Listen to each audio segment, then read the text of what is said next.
Estou aqui com um grande autor e jornalista na 17ª Bienal do Rio de Janeiro, internacional. Lauretino, um prazer estar com você aqui. O prazer é meu. Queria te perguntar a importância do jornalista na literatura e o que o senhor acha assim, desse boom, né? Que a partir de 1808 a gente consegue entender uma linguagem mais acessível, mais criativa, para a gente poder entender a história do Brasil e o papel do jornalista em relação a essas histórias. Eu acho que o jornalista tem uma contribuição de linguagem na literatura, especialmente na história do Brasil, porque, infelizmente, os livros acadêmicos, eles às vezes vêm repletos de uma linguagem muito técnica, muito densa, difícil de entender por parte de um leitor comum. E o jornalista tem, por natureza, a obrigação de ser acessível na linguagem, porque ele escreve para um leitor geralmente não especializado.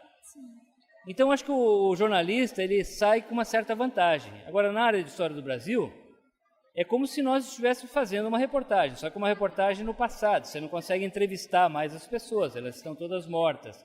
Mas a técnica é de reportagem, é de ler muito, é de pesquisar, é de confrontar as fontes, tentar chegar o mais próximo possível da verdade, mas com uma linguagem mais acessível.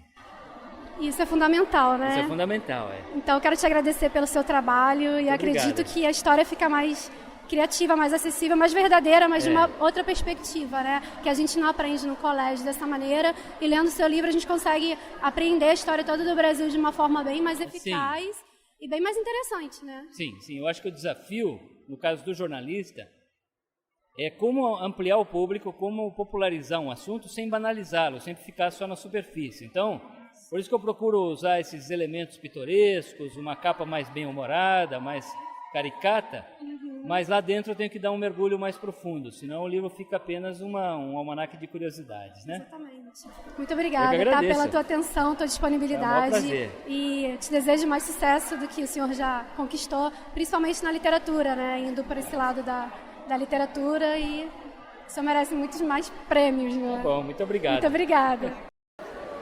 Então, acabei de entrevistar Lauretino Gomes, um dos autores assim, mais apreciados e lidos atualmente.